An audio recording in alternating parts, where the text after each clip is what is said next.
Good evening, ladies and gentlemen. Welcome to this evening's live stream presentation here on the Tattooed Historian Facebook page and YouTube channel. My name is John. I am the Tattooed Historian, and it's great to be back on here for another great live stream this evening. This evening's presentation is called The Winter's War, Civil War Soldiers in Camp and on Campaign During Cold Months. It's definitely cold out there right now, and this is fitting that we do this because I am freezing right now. So I want to thank our co-hosts, first of all, the Loudon Museum. I also want to thank Civil War Trails, Inc., and the George Tyler Moore Center for the Study of the Civil War. And speaking of the center, the first person I'm going to introduce tonight, Dr. James Brumall, the director of the center. Jim, how are you? I'm well, John. I'm likewise very cold. I'm in a basement, and it's a bit nippy down here. Not quite 25 degrees like it is outside, but I'd put it maybe 35. So. Oh, okay, it's not bad. Yeah. We've been colder. Yeah. So for this evening's presentation, we have a power panel of Civil War historians, and I'm going to ask Jim to introduce everyone and go around the horn here, so everyone gets their fair share of introductions. So, Jim, you can go ahead whenever you're ready. For sure. Well, thank you, John. I appreciate it. I don't think we've done anything together in at least a couple months, and so it's nice to be back together. And as John said, thank you to the different organizations that have helped spread the word. We're quite excited about the program. And I'm actually going to start with my colleague and friend, Joe Rizzo, because I'm looking at his fire, and I'm just so enamored by it. I know you're in the basement. I got a nice fire back here. I know. Yeah, it's quite miserable down here. I'll keep these introductions relatively short. As John said, everyone is quite esteemed, but I'm going to keep it short for the sake of brevity and to get to the program. But Dr. Joseph Rizzo is the executive director of the Loudon Museum. He recently conceived, wrote, designed, and installed the peer-reviewed exhibit Caught in the Maelstrom of Civil War, Loudon County Divided. He is responsible for quite a bit at the Loudon Museum, and he oversees all operations, including social media, interpretation, fundraising, and programming. And I'd encourage you to, of course, visit Leesburg and check out the Loudon Museum. And Joe is part of a group, Historians on Tap, that are virtual currently, but throughout a normal year and even a bit in the fall, they go to local breweries in Loudon County and beyond, and there he, Anne Marie, and Travis hold some really good programs, and so check that out as well. At least on my screen, above Joe, is Dr. Lauren Thompson, and Lauren, I've known you for quite a while as well. Is that correct? Yeah, going all the way back to Southern Historical Association meetings and things of the like. But Lauren is an assistant professor of history and director of ethnic and gender studies at McKendree University. She is the author, most recently, of Friendly Enemies, Soldier Fraternization Throughout the American Civil War. And I have temporarily misplaced my copy, but Jonathan, there it is. Okay. There you go. This is a fascinating study. It's the first of its like. Many people have commented upon these informal interactions between soldiers, but they had really never read about it. And so Lauren's study is quite really groundbreaking. And I had the pleasure of reading it quite recently and reviewing it. And please, I would encourage all of you. It'll interface directly with tonight's topic, and it's an excellent study. She has also published in Civil War History and the edited volume, A Forgotten Front, Florida During the Civil War. And of course, I spent 8 years of my life in Florida, and no, it is indeed quite forgotten. To my bottom is Professor Jonathan Morales, and I've known Jonathan again for at least half a decade now. He's just down the road at Shenandoah University, and we've been partners on a number of different programs, which has been quite exciting. And he is indeed the director of Shenandoah University's McCormick Civil War Institute, and he is the editor of the Journal of the Shenandoah Valley During the Civil War. He has published quite extensively, both books and articles, but most recently, and I gifted this to my father. I think it was either this Christmas or maybe the past one. Civil War Legacy in the Shenandoah, Remembrance, Reunion, and Reconciliation. And he has a forthcoming book through the University of Florida Press. And so we're quite excited to see that is going to discuss the experience of enslaved and free African Americans in the Shenandoah Valley.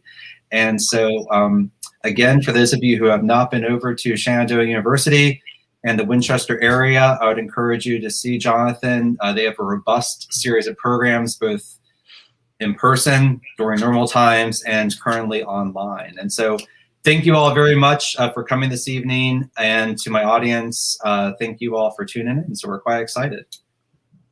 That's right. Doing okay there, John? We are rocking and rolling. We are doing awesome. Okay. Thank you for the introductions. Yeah.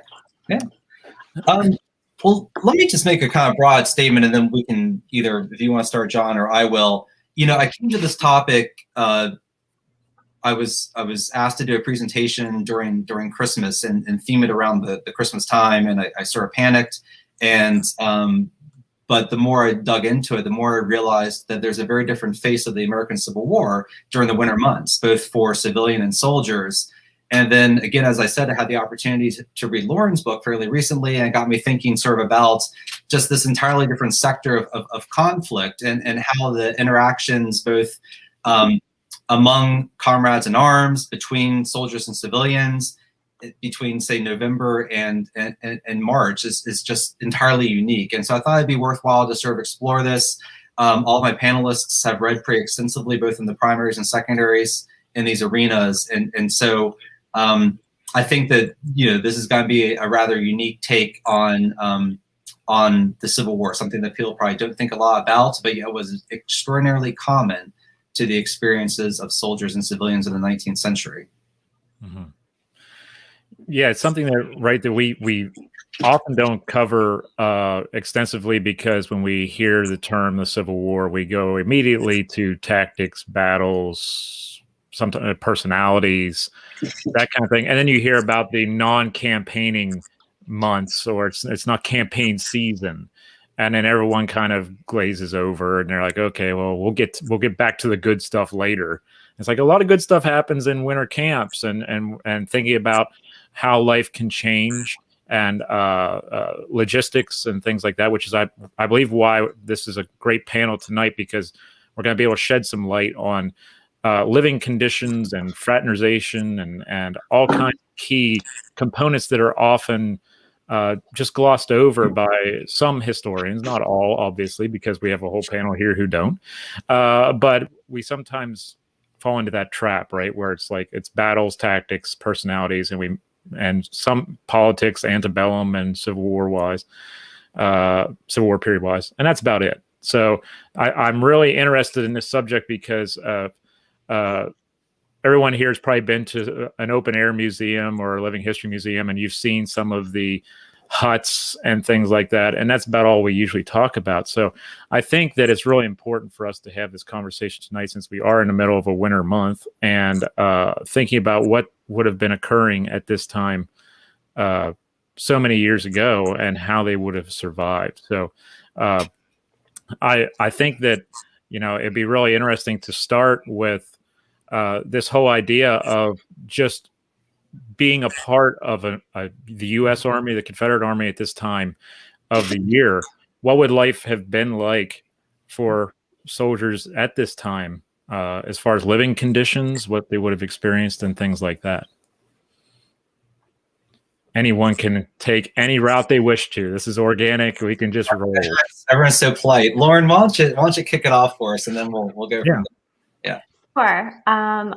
I really think that winter is the time when our soldiers that we study actually process.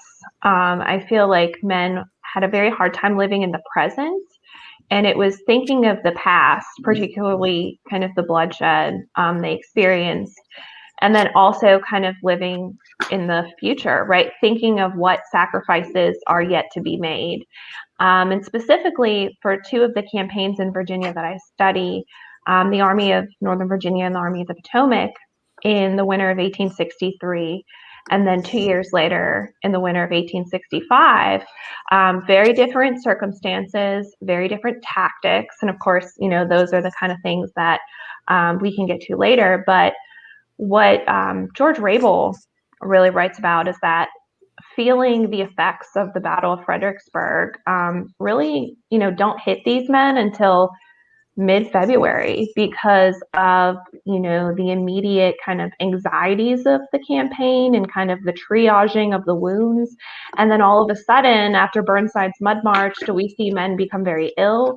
And then do we see men, dying of infections? And so a lot of times we kind of look at the immediate aftermath of the battle, but when we have this kind of long winter of 1863 to process what just happened, both the victor and the vanquished at Fredericksburg are kind of thinking of, what future sacrifices have to be made, dealing with mental trauma, obviously physical trauma, all while kind of encamped in the same place that the battle happened, as a visual and physical reminder of what took place. And so that's kind of for Fredericksburg. And then later, when these armies meet 2 years later in 65, thinking of how they are positioned in sieges, right, or in these trenches around Petersburg.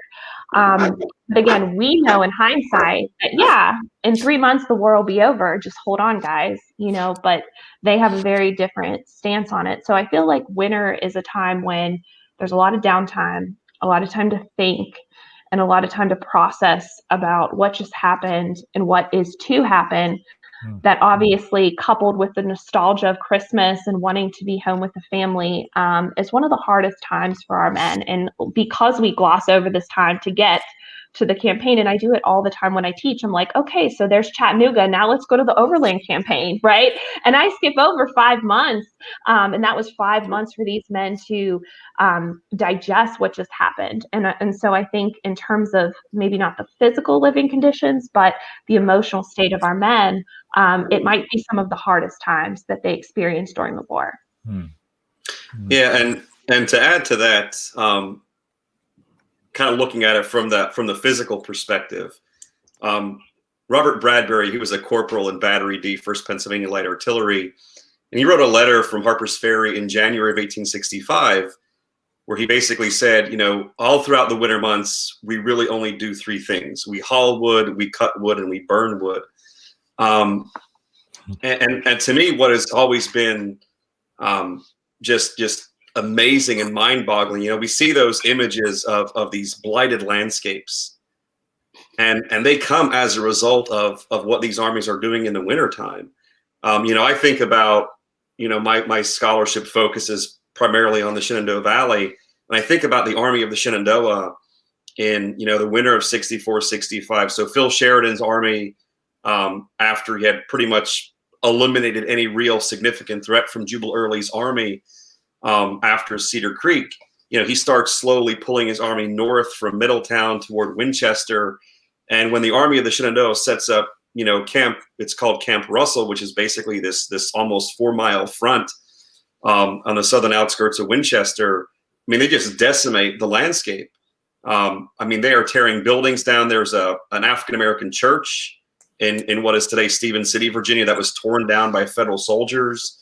There are families who are essentially, ruined as a result of this. I think about the Pritchard Farm. So if any of the viewers have ever been to the Kernstown battlefield, that 350-acre property was, every last fence rail, every last tree on that property was cut down. Everything that they had, the armies took, and this put an enormous financial burden on those families. So it's very complex. And I agree with Lauren and Jim. It's kind of sad that as historians, maybe we don't talk about this enough with our students in class, because it's not just the pressure of the soldiers processing everything that they're going through.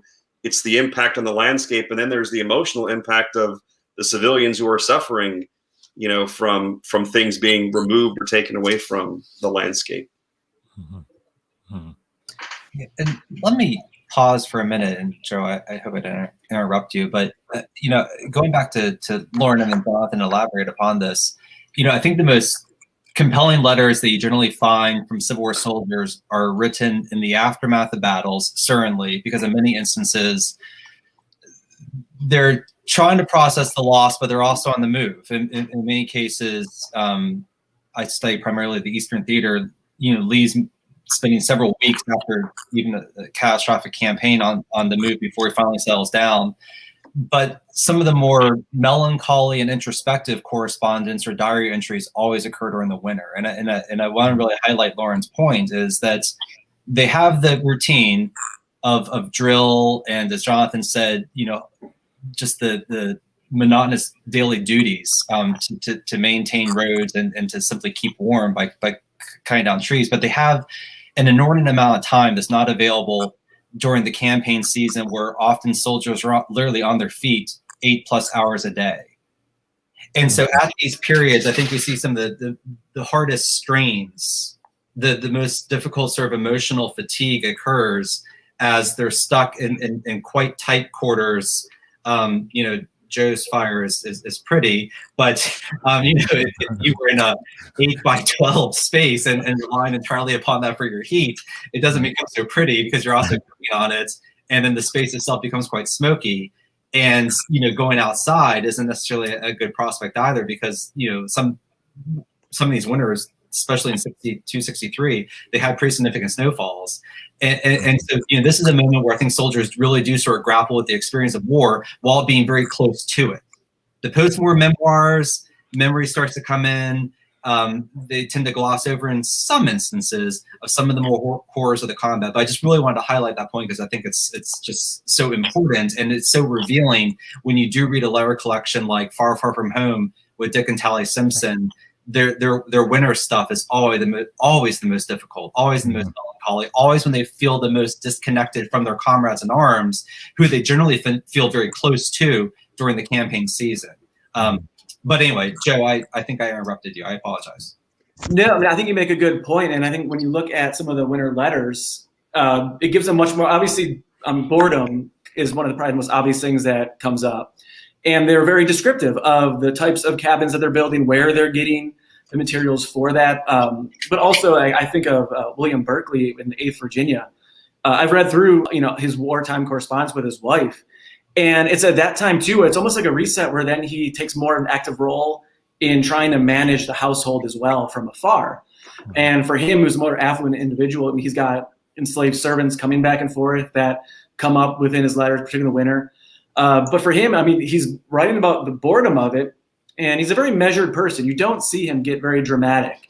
Really what Lauren was saying with Fredericksburg, that's really the most vivid time in terms of how he writes about battle was just after the Battle of Fredericksburg. Also, really, the only times that he mentions much of Union soldiers even, with fraternization, being just a couple hundred yards apart, was that winter. But beyond that, so much of it is him trying to feel like he's still a part of his own home, and very much concerned with his wife in southern Loudoun, especially as, throughout 4 different winters, the news changes frequently about Army occupation throughout the county. And I think you really see that much more than in the summer, where it's a more preoccupied movement for him, probably because you're much more immobilized and much more concerned about your own home front then. Mm-hmm. Mm-hmm. John? Yeah. Can I ask you to bring up, since everyone has touched upon it, I want to sort of focus this discussion a bit. Can you bring up the PowerPoint? I won't go at length with the PowerPoint, people. Don't worry. Don't panic. Which slide would you like? So let me see here. Well, I want to juxtapose. And so can you start with, I'll be quick, I promise. This is like, fine. It's fine. Can you start with slide number 9? Yes. Okay. Give me 1 second here. I'll bring that up for you. Yeah, that'll be quick. But what I want to do, John's doing this, is everyone has talked about in sort of broad terms winter quarters, and then Jonathan painted this really eloquent picture of the deforestation. I think it is useful to pause here for a minute. And in the summer months, soldiers are either living under the sky, under the stars, or in these canvas cities, if they stop for long enough periods of time. And this is a pretty famous image that Conrad Chapman did, who is a soldier artist, and he painted pretty extensively in the post-war period. Can you go to the next one, please? Yes. Thank you so much. And then you see some sense of the lithograph of on the top there of a Union encampment, the steady solid rows of tents, again, the canvas city, an actual wartime image of it pictured below, and then keep advancing, John. And then you have this scene. And if you look at all three images, you can get some sense of what Jonathan just talked about. There is just an immense amount of deforestation. And here I'm going to rely upon Megan K. Nelson's research. And Megan estimates that in order to maintain one campfire over the course of 1 year's time, it requires roughly 10 acres of trees. And then you multiply that by every winter quarter, every soldier's campfire, and you can get some sense of just the inordinate amount of firewood that's required to simply maintain body warmth and to cook food. But then if you look at these images, you can see wooden stockades, corduroy roads, winter quarters that are constructed of felled trees. And you can just get some sense now of just, the literal environmental devastation that these armies bring to wherever they go. And then the huts themselves are illustrative of, while yes, cozy, and soldiers often talk about that, these are pretty cramped, confined spaces, often measuring between, say, 8 by 10, 10 by 12, and in them would be anywhere between 4 and 8 men who are probably messmates. But you can get some sense of just how circumscribed their worlds become in the winter months, thereby propelling what Lauren had talked about, this deep introspection. You're quite literally stuck by yourself and with your immediate friends, and you have nothing to do but think. And you can exit out, John, but I just wanted to at least illustrate that since it had been discussed more broadly. Sure. I think a great point to, great question to ask here, when we look at those huts and we see the conditions that these men are placed upon or placed in, was something that I thought of, but Sharon Verts also thought of it. What about disease and influenza during the winter months? Because you're in these cramped conditions and it's cold and you're wet and all this. What impact does disease have upon the men who already have probably low morale? And now you're going to, they're, as Lauren said, they're calculating what they just went through, especially in January of 63, February of 63, what they just went through, like Fredericksburg. And now you're getting the opportunity to have disease troops now. What was that like upon these armies at that time? Yeah, I mean, I'll chime in here. From the perspective of the winter of 62, 63. So right when Robert Milroy's division came to Winchester in January of 63, there was a major smallpox outbreak in his army. I mean, the 110th Ohio comes readily to mind. It was, we live in a quarantine world right now because of COVID. I mean, you're trying to quarantine an entire regiment.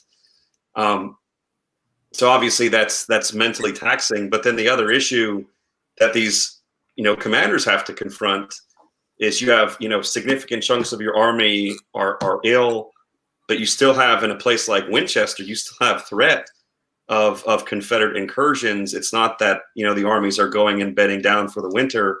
And this is still very much an active theater during that time. So it's placing obvious, physical stresses on the soldiers when you're taking almost entire regiments out of fighting readiness, and then the commanders are trying to figure out what to do.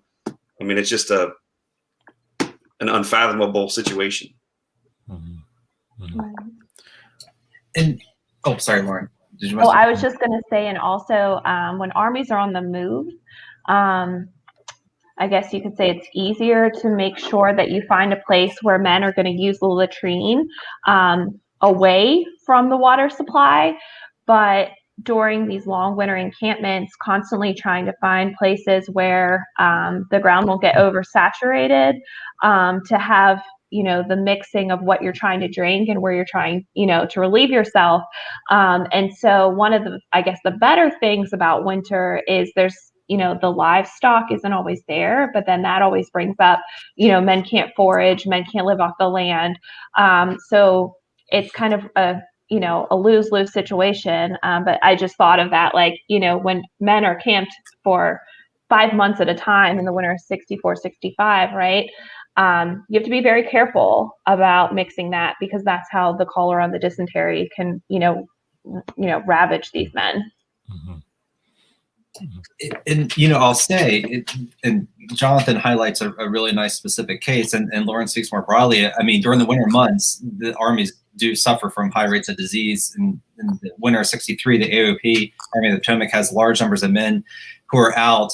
But I think it's also important to realize, and Katie Meyer highlights this really well in her book, Nature, Civil War. They have developed notions of medicine and self-care, and so soldiers are conscientious. They're lazy. They can, that's not the right word, but they can be, it's not their fault. They can be lazy. And so there are things like fouling of water systems, but the camps are laid out in such a way as to promote a healthful climate. Soldiers are aware that when they're in low-lying areas, they're swampy, that there's a higher rate of things like malaria, whereas when they're in the salubrious air of the Shenandoah Valley or even in the mountains, they realize that rates of disease are quite lower, and they do a number of things to try to stave off any sort of disease. But nonetheless, I think we see a lot of these really significant health issues coming during the winter months, just simply because it is so, the conditions can get quite dirty, the water can get fouled, and immune systems are simply weakened. They're not necessarily making the caloric intake that they need, or the types of calories that they're consuming aren't the right ones. These are high fat, high carbohydrate diets. They're not moving like they do during the campaign season, and so it can truly decimate armies, which creates some real catastrophic issues for commanders to worry about. Yeah. One thing is too that in the winter camps, the camp cooks get to work overtime, because you really see that instead of the small messes like you see on campaign with 5 or 6 people coming together with their ration issue for campaign rations. You're getting this influx of whatever foodstuffs they can get, and then they're basically going on a larger scale of cooking and preparing and things of that nature. Where if you know who's the best cook around, you're going to get them to cook for you in winter camp, because you're not going to get fouled beef or anything like that going on. That doesn't mean you're not going to have those issues with disease, because you're definitely going to still have the dysentery and things like that. But it really helped morale-wise to actually have a good meal once in a while, instead of just stuffing it into your haversack and letting it turn a color you don't want it to turn, and then having to eat it. But that also goes back to morale, right? It goes back to this issue of, are you in a hut with someone who's infested with lice, and now everyone's going to have that issue, and it's worse than on campaign. Are you going to get proper foodstuffs? Is it prepared properly? And things like that. I'm thinking also about the issue of desertion, because we talked about these men are calculating what they went through, especially after Fredericksburg and other winter campaigns, like after Franklin, things like that's going on. These men are calculating what they have gone through. They're hearing from home about hard times at home, especially during the winter months. They're thinking of the holiday season. They think of it differently than we do. Obviously, we've commercialized it, but they're still thinking of the holidays. What about Barbara Schultz brought this up, and it kind of leads into my question as well. She brought up, would more furloughs be granted in winter, or weren't furloughs granted? And that leads to my question of desertion as well. Do we see a heightened desertion of men who maybe couldn't get furloughs, and they're just like, well, I'm just gonna exit, and I'm just gonna leave, and if I get caught, I get caught? Or is this kind of a parallel course with post-campaign? Because we see it, especially after Gettysburg, we see a large influx of men leave the Army, or not a large amount, but men leave the Army of Northern Virginia because of what happened in Gettysburg. Is it parallel with that, or do we see more of that in the wintertime? Anybody? Well, I know, and then I think, Joe, you're on. I know in the winter of 1863, the Army of the Potomac has some severe issues with desertion. The weather's bad. There are many soldiers who are still reluctant to embrace the Emancipation Proclamation. To some extent, that will change as the war continues. But I know desertion rates were particularly high at that point in time. As John said, I know in the A and B, oftentimes when the worst rates of desertion occur after at least the two northern invasions, Antietam and then Gettysburg, in which they were unsuccessful. So in October of 62 and then in August of 63, which precludes this discussion obviously the winter, desertion rates were high. I don't know in the A and B necessarily the desertion rates were higher during the winter. I know in the AOP though, there is that really famous example of the winter of 63, but I don't know if any of you all have anything further to say. Yeah, I think the winter of 63 was the highest for the Army of the Potomac, and then the Army of Northern Virginia in the winter of 65, maybe not with Virginian soldiers, but after Sherman takes Savannah at Christmas, right? A lot of those men are saying, or a lot of those families are writing to their men that we're starving, right? We're starving, and we want you to come home. And so Lee's army in the winter of 65 is what is starting to crumble apart. Yeah, I don't know if there's much pattern with the Army of Northern Virginia. I mean, of course, in the final stages of the war, you're starting to get more desertion. I have not quite seen a seasonal real difference yet. I mean, for the 8th Virginia, for example, their highest desertion rate is on the eve of Antietam, most because they're marching through Loudon to get to Maryland. So that's where you see the highest desertion rate within that regiment. And you do see furloughs come up and regular requests for furloughs, but that really changes per season, and each winter is quite different for them. I don't know how the situation allows, but I haven't seen much with the Army of Northern Virginia that would say it's definitely higher in the winter. Yeah, I agree, Joe. I think, I think it's desertion is tied much more to the outcome of a battle or a campaign. I think about Early's army in the Valley. There's a much higher rate of desertion after the Battle of Fisher's Hill than there is that winter of 64, 65. And, for federal soldiers, in this part of Virginia, I really don't see a huge uptick in desertion. And I think one of the challenges is geographic proximity. If you're from Clark County, Virginia, and you're in Augusta County, it's much easier to desert than it is for somebody from the 8th Vermont if you're in Winchester to desert. So I think that probably figures into the decision. Yeah, I think absolutely. And desertion itself has different levels of it. I mean, there's some who are intending to leave and they're not coming back. There's others who leave because they couldn't get permission. And the officer response is quite different. John, in your point, I mean, for like Elijah White, his troops are in the Shenandoah in the beginning of the winter from 64 and then 1865. There's really no options for him really just to let it basically slide that a lot are going home because they're so local to where their families are. They're not deserting to the point of giving up on the war, but it's really just more of an understanding of really what they can control and what they can control, that some are going to go home and they will be back for the spring campaign. But there had to be some leniency in terms of allowing it to happen. And if I could for a second, I want to go back to a point that John brought up about meals. And to me, reading diaries in particular, I really don't see soldiers talk a lot about their meals until you get to Christmas time. And there really is, this emphasis on the meals and how overjoyed they are. Right. There's one Confederate soldier served an artillery battery from Stanton, Virginia. The only thing he wrote in his diary on Christmas Day, 1864, was the menu. All the things that local relief societies had sent to his unit to eat. And I think this time also is really a moment kind of reflection and kind of, think about the simpler things in life. So I've really noticed that. I don't know if any of you have either, but I mean, soldiers are always talking about the weather and all this kind of stuff, understandably, because they live in it. They, affects their daily lives. But really, when you get to that holiday season, that's when they're really writing, I've eaten ham and beans and bread and all this kind of stuff. I have a quote from James Graham, and every year during Christmas, prior to Christmas, he writes home to his family and requests a box. And on this one year, I have the list.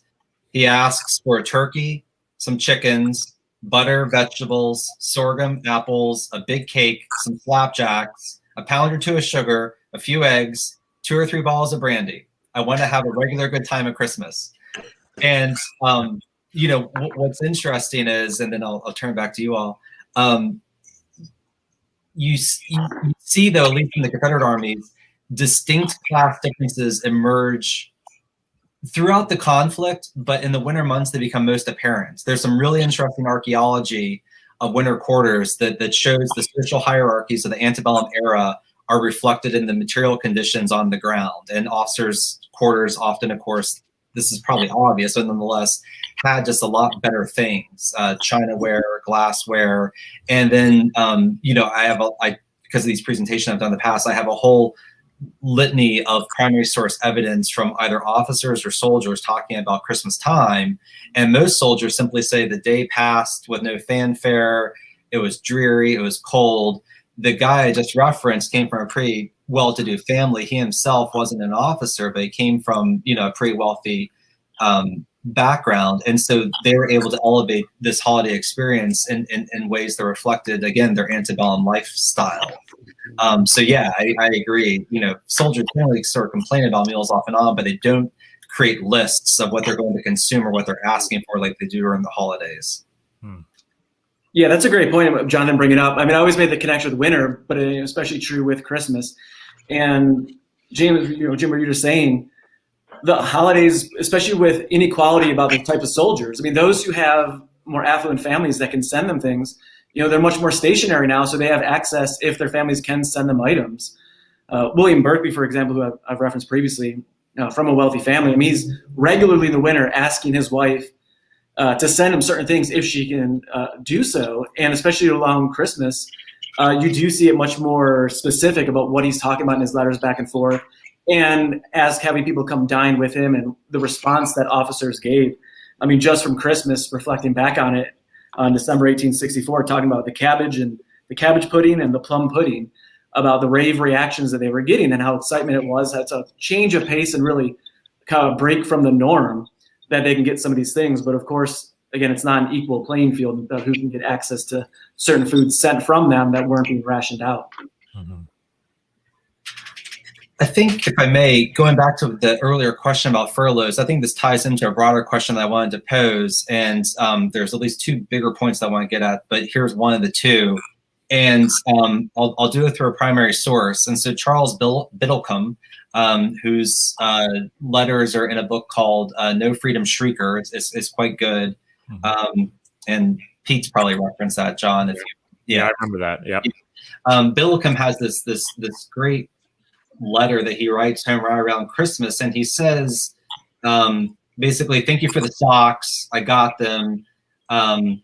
He wishes his family Merry Christmas. And he says, basically, I wish I was home, such is not the fate, and I will do my best to enjoy myself as I can here.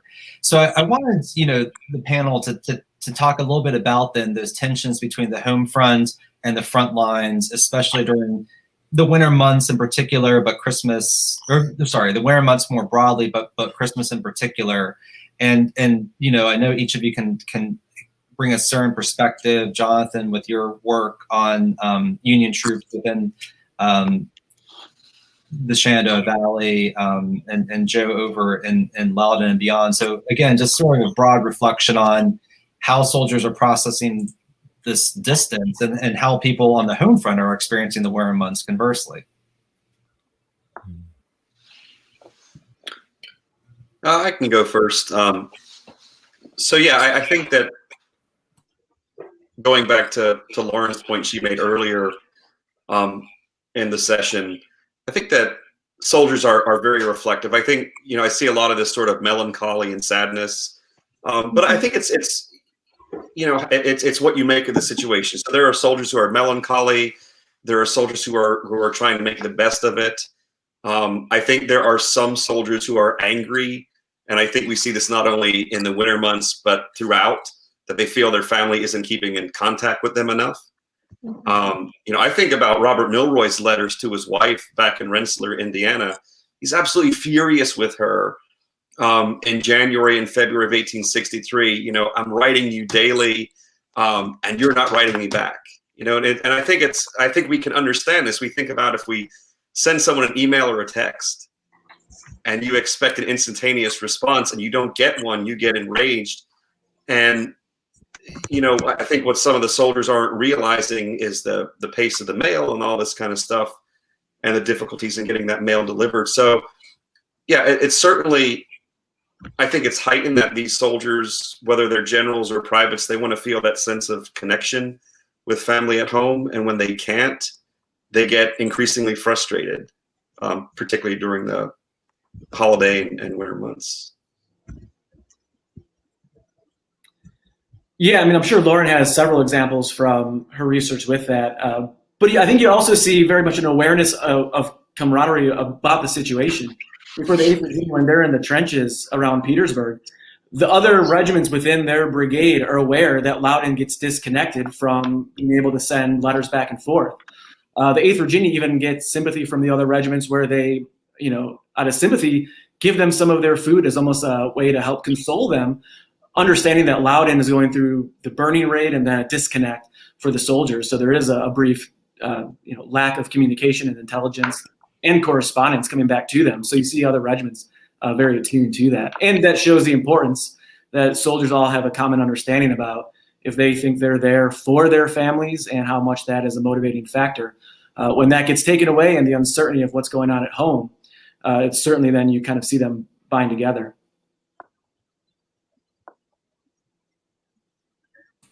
We've talked a little bit, a lot about these huts and setting these camps up and the different kinds of the environment that would have been made different by being in these stagnant positions and such. But Jonathan pointed out that you don't see that a lot in the Shenandoah. It's a different way, and this is something that a lot of historians, we get in the trap of, we believe that if it was this way in this part of Virginia, it had to be the same way in this part of Virginia as far as campaigning or winter quarters or whatever it may be. And Jonathan, I'd like to ask you about that point, because what we think of these larger camps, that that both armies had put up to stay stagnant for a while, but in your area of the world, it seemed like they were moving a little bit more so than other parts of Virginia. So you don't have maybe these stagnant camps as much. What would have been different for those soldiers than those maybe in the Army of the Potomac on the other side of the mountain range even? How would life have been different for both armies in the Shenandoah? Is that moving around during these winter months and trying to forage and other things?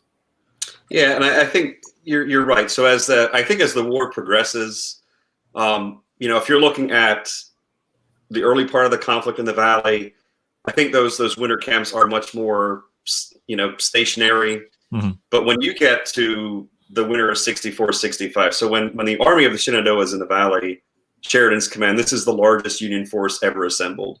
And again, it doesn't compare numerically to the Army of the Potomac. It's less than half the size of the Army of the Potomac, but they are moving quite frequently. So, you think about the camp that I mentioned earlier, Camp Russell, they're only in that camp for about 2.5, 3 weeks.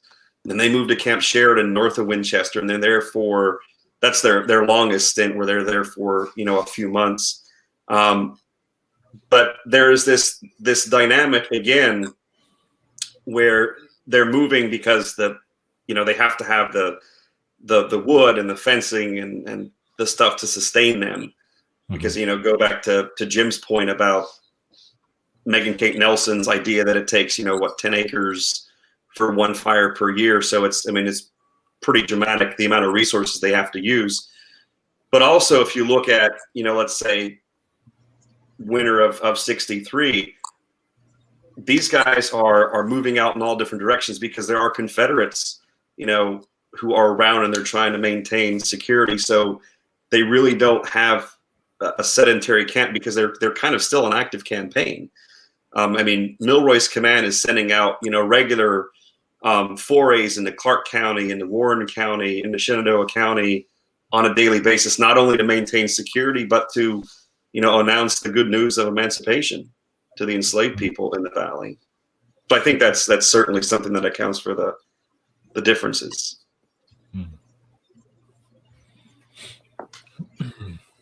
Yeah, and one point, especially with the idea of what it means on the landscape, for the Union Army, who's in winter of 65 in Lovettsville, which is just south of the Potomac River, you see that weigh heavily on the local population, who are in a lot of ways Unionist. in that part of Loudoun County. And you see almost a strategy about how do you survive. I mean, for these residents, the burning raid a month prior really wiped out barns. Huge amounts of livestock were taken by Sheridan's troops coming through Loudoun. But then when you had multiple regiments in Lovettsville, not just building the huts, but then, as you mentioned, the idea of firewood, there's not malice by the civilians who support the Union cause, and some of them, frustrated by the burning raid, also like the idea that hopefully that means Mosby's troops won't be around quite so much. But you even see them proactively bring firewood to the New York regiments to try to prevent them from then going out and taking their fences. It's a largely pastoral area with farmland. There's only a limited amount of wood that can be used. When you're building huts for thousands of soldiers then who need fire for a particularly harsh winter that it was in early 1865. It's often talked about how much snow there was and how brutal the winter was for this area. You see civilians trying to figure out strategically how do they survive when they know that the Union Army can easily go on foraging expeditions. So for them to try to save their fences and other parts of their homes, they practically are bringing firewood to the regiment. I wanted to pivot and go back to Lauren's work. And I think one of the things that's so interesting is what you reveal about these very famous instances in which opposing picket lines during the winter months are going to interact. And so can you set this up for us and talk just broadly about, what even are picket posts, and then maybe a bit of the mythology and then some of the realities that you uncovered? Because again, there's some great winter stories intertwined with this narrative. Yeah, definitely. I think a lot of what Joe and Jonathan were saying, the importance of firewood, frustrations, Jonathan, I'm glad you said that, because some letters, like, I would open and, a man would say, "Where are my socks?" And I'm like, whew, right? Like, you could feel their frustration. And so a lot of ways that I think men often reach their limits in some instances was the order to go on a 24-hour shift of picket duty. And so in the winter of 62, 63, the armies of Northern Virginia and the Army of the Potomac straddled the Rappahannock River. And so to be on picket duty for 24 hours without sleep, exposed to the elements, and kind of even further away from the camp, that kind of insulates you, because I'm sure many of you have heard the stories. There was snowball fights and baseball, and card playing. And so a lot of what remedied the cold and the boredom was your near comrades. But when you're on picket duty, not so much. And so what we see in the winter of 62, 63 is men exchanging coffee and tobacco, or exchanging Union coffee for Confederate tobacco, and then newspapers from the other sides, so that men could get a little, caffeine, a little tobacco, get that little high, but then also keep warm and have something to read, and especially information that is so important that comes from the enemy's papers. It's not these circulating camp rumors. And so because the Rappahannock River is rather deep in most places, men would actually construct small boats to kind of put the loot, put the package on the boat, and then push it across the Rappahannock. And men eventually would say that they looked forward to picket duty in order to have access to these commodities. And kind of going back to what we were saying before, and even tying it back to furloughs, a lot of the officers got furloughs before they would, and seeing what their officers were eating and where their officers were living, there was a disconnect, especially for the Army of the Potomac that, just went through this horrific kind of loss, and that distrust coupled with exposure to the elements. The last thing you would think they would rely on for reprieve would be the enemy. And that's kind of what happens. And then 2 years later, we see the same thing happen at Petersburg with these armies, but it's much different, because when men have to come out, or come out of their little huts and go to picket duty on the front lines at Petersburg, they're given orders to keep up a fire, right? Or have kind of a stricter guard than they had in 62, 63. Where on picket duty, they were just basically like, we're in winter quarters. If we see anything unusual, we report it, but otherwise we're just standing here. So they felt relatively safe. But in 64, 65, that's not so much the case. And so men are going to negotiate ceasefires with one another, Union and Confederate soldiers, because at this point, they want to survive the day, right? And they ultimately want to survive the war. And so fraternization, instead of kind of being a way to get commodities, actually becomes a way to preserve life, and a way of self-preservation. And many times you would see, going back to the idea of firewood, is Union or Confederates would see their enemy in between the lines cutting wood, and they wouldn't fire at them. They would say, go ahead and do it. We need to do it too, because they knew how important that wood was for cooking and for warmth and for shelter. And so you would think it's counterintuitive or counterproductive to let your enemy get this wood, or to say that you wouldn't fire on them. But I really think at this point, especially during the winter months, it's kind of seen as a timeout, and these men can compartmentalize between fighting and kind of surviving when we get to the last winter of the war. So both winters we see fraternization, but a little different circumstances in terms of being kind of in fully winter encampment versus during the siege at Petersburg. I think too, it's important to highlight that although the armies have, winter clothing, so they adapt to the elements somewhat, that just how miserable these conditions can be. And again, I have a quote from Biddlecombe coming off of a picket post in the area of Kelly's Ford in late December 63. Mud over the shoe, above the knee, and still rain as if enough to start another Noah's flood. And again, just talking about men who are not only dealing with the potentially psychological traumas of their combat experiences, but then just the how physically difficult things like picket posts are. And I think it's right of you to highlight, like we tend to immortalize that famous snowball fight that breaks out in the A and B, and I think it's the winter of 62, 63. The soldiers were nestled by their fires in these winter quarters. But I mean, these armies still, in many cases, are near belligerent groups. And so it's necessary for men to go out under all sorts of different weather conditions and continue to do the work of soldiering. And picket posts in particular, as you said, is the rotation is 24 hours on. So you're out on for 24 hours and then you rotate off? Yes. Okay. Yeah, and I'm not sure, like, it would depend sometimes, like 24 hours on and then not necessarily 24 hours off and then you go back. There might be a few days in between. Sure. Okay.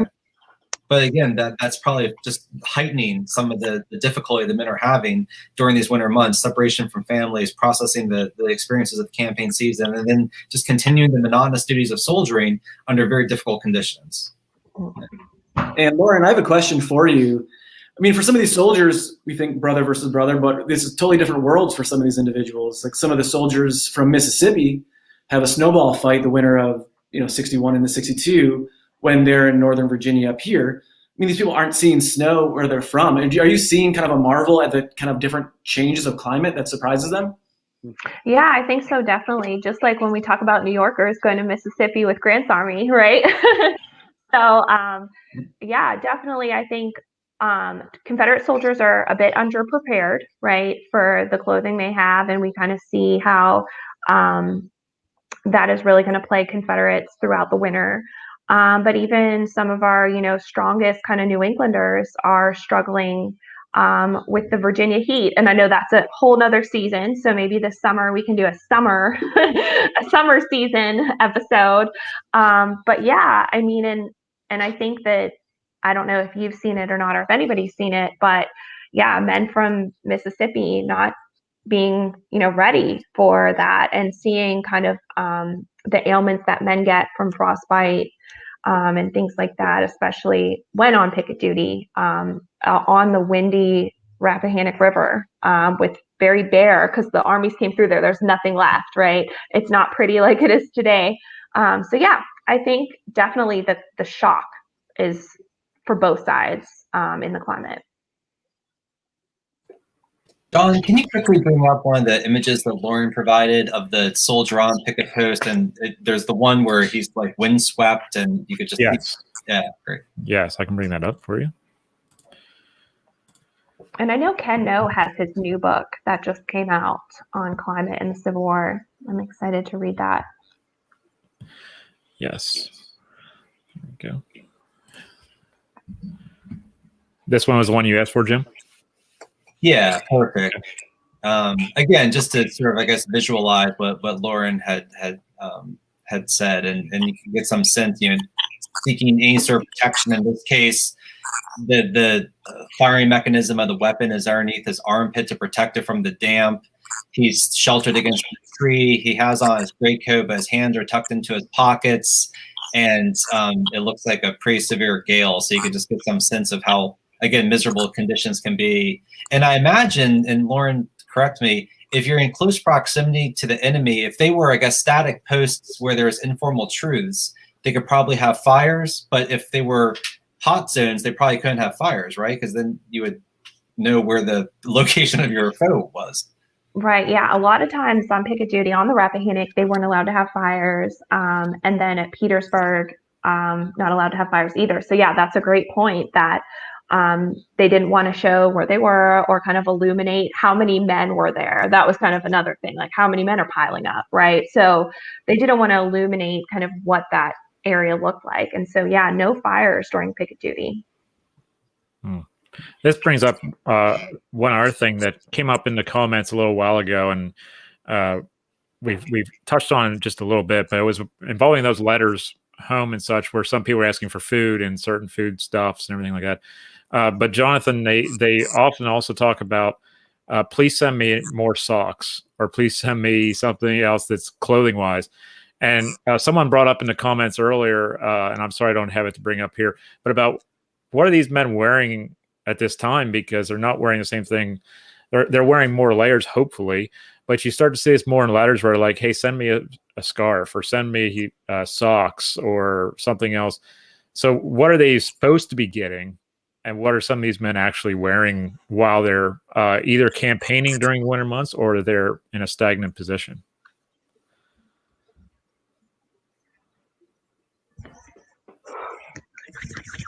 Jonathan, you want to take that one?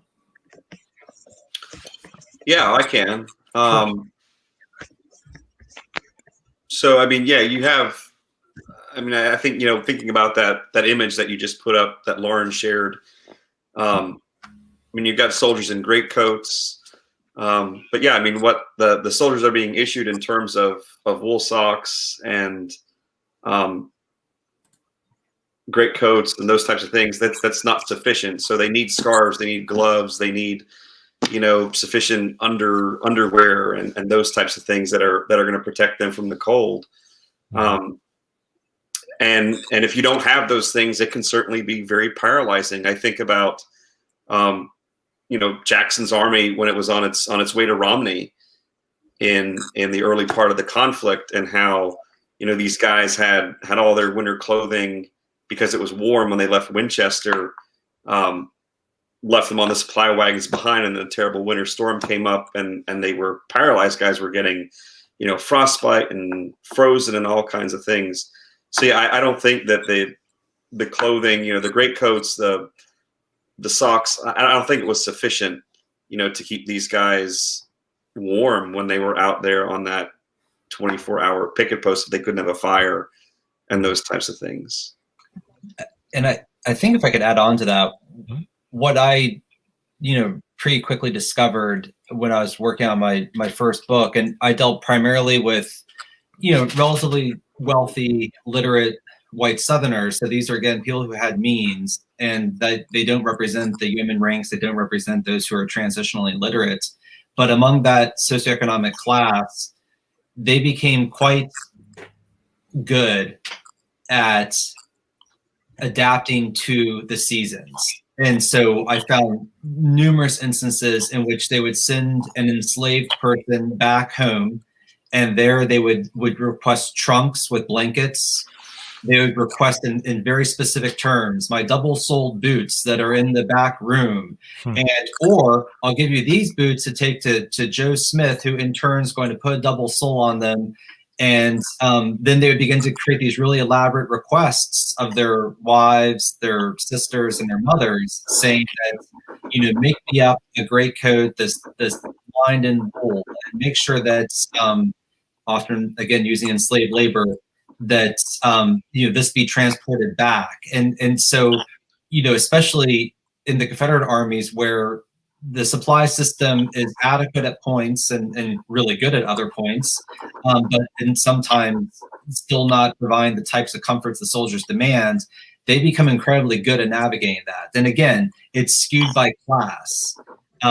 I think where we see some differences are among Union troops, where I think the federal government just had a much more larger industrial apparatus and had the means in many instances of not only creating more uniformity, but simply supplying them in the fields of exactly what they need.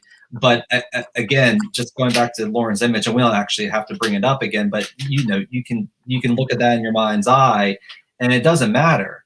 I mean, I went out running this morning. It was 25 degrees, and I had all my winter weather gear, but I mean, it's still cold. The wind's still biting me in the face, and my hands are still cold despite the gloves. And that's an hour out there. Imagine 8 hours, 9 hours, a 24-hour stint. So no matter how much government supplied or privately supplied goods that you have, you are simply enduring a very different type of conditions than one would think. Because I think immediately when we think about Civil War soldier, our mind's eye goes to the long road marches in the summer with the heat, the sun being down on them, the dirt kicking up, and men stripping off their clothing, not trying to get more layers. And I think that's what's so interesting about this topic, is that it's just, again, as I said at the beginning, it's an entirely different face of the conflict. And while soldiers adapt to it in very innovative and creative ways, that is certainly skewed by class. And even if they are in the most comfortable circumstances possible, they're still living outdoors. They're still living outdoors for extended periods of time. And men in some ways revel in that, and they write home very in prideful ways about how well they've become adapted to the elements and life outdoors, especially if they had a more professional pursuit in their pre-war lives. But there's still an immense amount of strain. And, if you want to really get some sense of that, look at the post-war records of a lot of these vets. A lot of them are suffering from a lot of ailments, rheumatism, arthritis, men they're just innervated. A lot of men die between the period of 1868 and 1875, partially because of wounds, but partially because their bodies have just been so worn out from 4 difficult years of outdoor living and privation. And these, again, in many instances, aren't men who were in prisons, who aren't, suffering from catastrophic wounds. It's simply the accumulation of what this does to the body. And it's a great deal of hardship. Is there a final audience question, John? I know we're up on our hour, and I have at least one thing to sort of tie us home. And if not, it's totally fine. Or you can bring it home for now. I'm actually posting Lauren's book, a link to that from Nebraska Press, so you can go right ahead. Okay.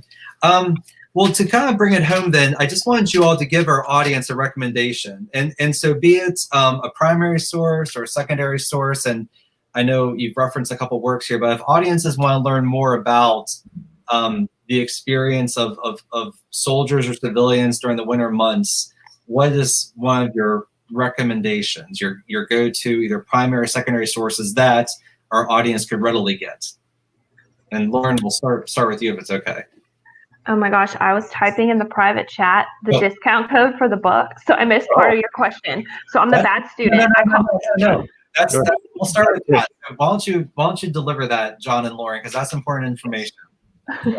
I'm putting it in the code. I'm putting the code in right now, Lauren. Okay, so Lauren's provided a 40% off discount code, which is extraordinarily kind. Yeah. And we'll start with you, Jonathan. So what would you recommend as a primary or secondary source that's readily available for someone who wanted to learn more about soldiers or civilians during the winter months? Well, it has to be the book that Lauren mentioned. I reviewed it.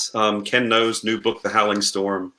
I mean, it's just a phenomenal tour de force. I think it's an instant classic. I mean, it is I don't know if anyone else has read it on this panel yet, but I mean, it's just remarkable the amount of detail for essentially all armies at all points in the conflict, looking at the impact of the natural environment on soldiers and how they cope with it, and how weather impacted campaigns and all. I can't think of a better study that people can get their hands on right now than that. I mean, some of the great collections of letters that are out there, they have all these types of things. But if some of the viewers are looking for just, one book, I would have to recommend Ken No's The Howling Storm. Joe, how about you, if you don't mind? Yeah, for a broader study, I mean, I can't really go wrong with that one. For more regional, for the Northern Virginia one, Between Reb and Yank is the most detailed account you can get. For getting into things that you often don't think about in terms of civilians and what the winter means economically on them, with both sides passing through for 4 different winters and irregular soldiers, and what that means for a population somewhat divided too about loyalties.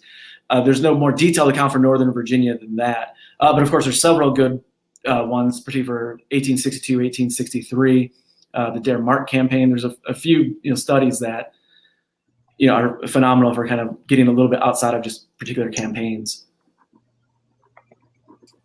Lauren? Okay, I'm ready now. I felt like such a bad student. I know.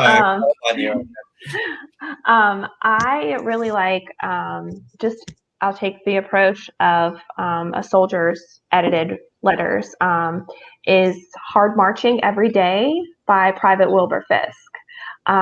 He really tells it like it is.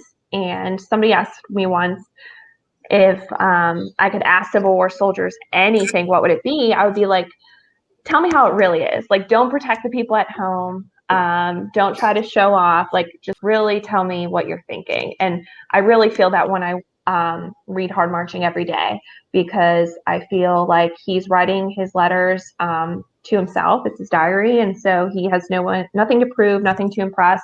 And he's in I want to say he's a Vermont soldier.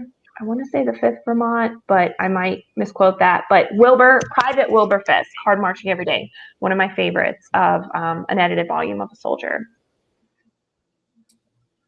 John, I'm going to call on you next. Do you have something? Maybe, I'm kind of curious too. You're interested in logistics, and we did that presentation together. Mm-hmm. Oh my gosh, when was that? Now, wow, it was like over a year ago. Yeah. Yeah, that was over a year ago. Yeah. Yeah. Felt like 3 months ago. Yeah. But anything that you can offer? Well, I'm not going to go logistics. I'm going to go environmental. Okay. Well, first I have to give a shout out to Hardtack and Coffee, because I have it tattooed on me, so I got to give a shout out to Hardtack and Coffee for that. But then Tim Silver and Judkin Browning's book on environmental history of the Civil War, they touch on some of the effects of the wintertime campaigning or being in camp. And also, I believe they touch on deforestation and stuff like that as well in their great book. And I really enjoyed that. And I'm not saying that because we interviewed them on my channel, but I'm getting more into the environmental impact of the war. And I think that really takes shape during the winter months, as well, as we've said, with deforestation, and then the junk left behind by the troops after they leave their winter quarters, in whichever way that may be, is fascinating to me. So I give a shout out to their book. And let me reiterate Hardtack and Coffee. Billings, I didn't quote it, but Billings has quite detailed information about the construction of winter huts. Mm-hmm. He goes into a lot of detail about the experience of soldiering during the winter, and it's really good. So yes, wonderful. Any final comments, statements? Okay, I always like to ask. Yeah. My class kind of stares at me too, and I always do. Well, I deeply appreciate this evening. It was very enlightening. Hopefully, it warmed everyone up during the cold winter months. the bad puns. But I do appreciate, and again, I think this is one of the more understudied aspects of the conflict. And I think for the audience out there, if you do become interested in it, you're going to become very attuned to it, and then you're going to see it all the time. The soldiers talk a lot about these things. It's just something that historians didn't always observe. And so next time you're going through a group of printed primary sources, or even if you're going out into the archives, take a careful look at the letters that are written between November and March. They're incredibly interesting, and I would encourage you in particular to look at the ones during December and early January. No matter what year of the war it is, they're quite compelling. Yeah. John, thank you very much as always for hosting us here and for posing some questions as we go along. And thank you everyone for this fine evening here of history. This is great. This is a topic which is so underappreciated or undervalued by some people, and sometimes glossed over, as we said at the beginning, by others. And I think this is a very eye-opening experience to get pique a lot of people's curiosity. And we've been, up until 5 minutes ago, we were at a consistent 100 people watching. So that's been great. We've had a lot of great stuff happening. If we didn't get to your question, I apologize, but I'm sure that those of us will be going back through the chats throughout the weekend probably and answering. I know Jim and I both like to do that from time to time, go back through and make sure that your question is answered, or we can supply you with whatever you need as far as that's concerned. I want to give a shout out to our co-host one more time, the Loudon Museum, George Tyler Moore Center, and Two Civil War Trails for sharing this out and spreading the love of history. And that's an amazing thing. But I appreciate everyone who's been on the panel. Thank you so much to all of you. And thank you everyone who's been watching on Facebook and YouTube. It's been a great evening. Stay safe out there. Stay warm, especially after this talk. Now I'm getting a little chilly. And I need Joe's fire down there. We got to get Jim out of the basement. I know. Yeah. I'm going to turn my space heater on after we're done here. Yeah. So thank you again, everyone, for watching. Please take care of yourselves. See you next time. Thank you. Bye. Bye.